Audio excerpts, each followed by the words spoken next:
Jangan ambil, Mai. Di lantai 3, Nadia, siswi pendiam berkacamata, memeluk tasnya. 4 siswi lainnya mengelilinginya. Yola, Siska, Mela, dan Maya. 4 siswa yang tidak suka dengan Nadia, hingga hampir setiap hari membuli dan mengambil apa yang Nadia miliki. "Ayolah, Nad, cuma bercanda," kata Yola sambil tersenyum sinis. "Bercanda?" Suara Nadia ketakutan. "Kalian membuliku, ambil uangku, rusak bukuku. Sekarang mau ambil HP-ku. Itu bercanda."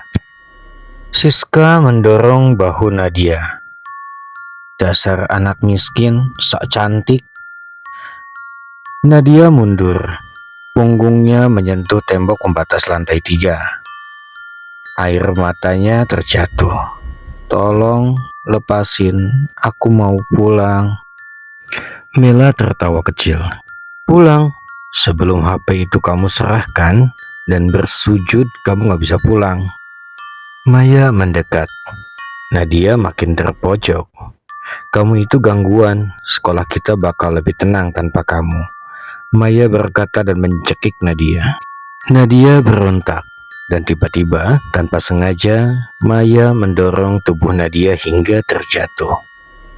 Tubuh Nadia terjungkal melewati tembok pembatas. Suara benturan terdengar dari bawah. Keempat siswi itu terdiam. Wajah mereka pucat.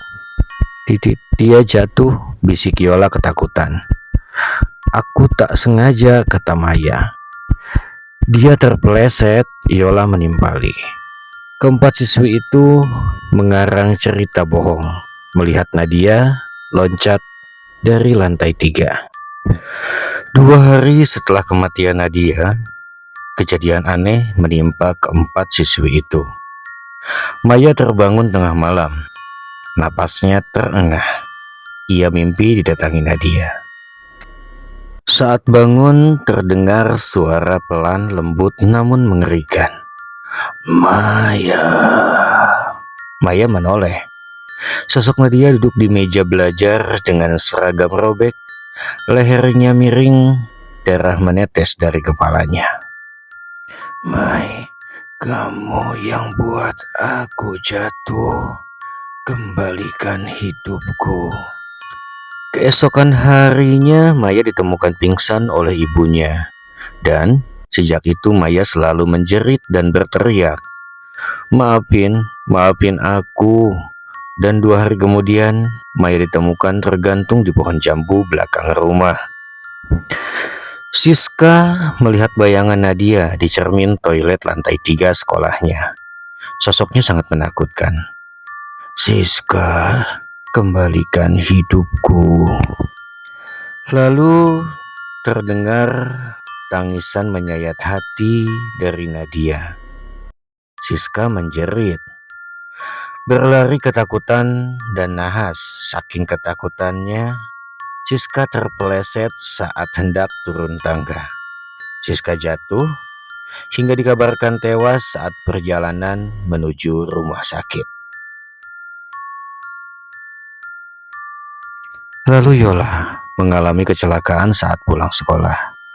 Ia jatuh dan terlindas bis. Mela menjadi yang terakhir. Ia mendengar langkah kaki mengikuti kemanapun ia pergi. Saat berada di perpustakaan sekolah, Mela mendengar suara tangis menyayat hati dari Nadia. "Aku cuma ikut-ikutan, Nad. Maafin aku," tangis Mela. Namun suara Nadia hanya menjawab, "Kalian tertawa saat aku jatuh. Kamu ikut menghinaku, membuliku. Kamu bagian dari mereka yang Nad. Telah aku habisi." "Jangan habisi aku, Nad." Mela meminta maaf memelas. Tiba-tiba terdengar suara laki-laki. "Sudahlah, Nad.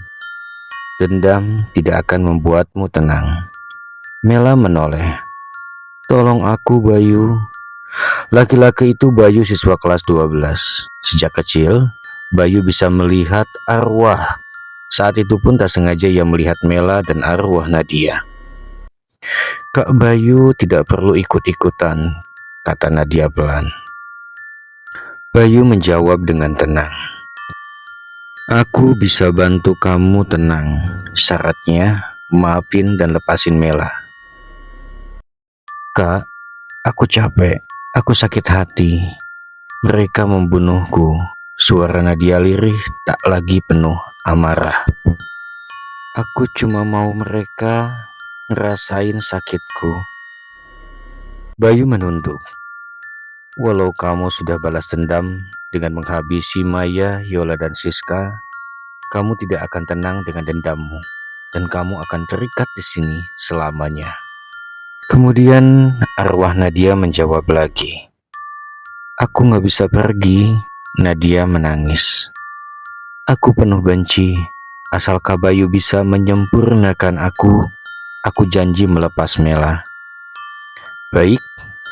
Bayu mengeluarkan tasbih kecil dari sakunya. Ia mulai membacakan doa-doa.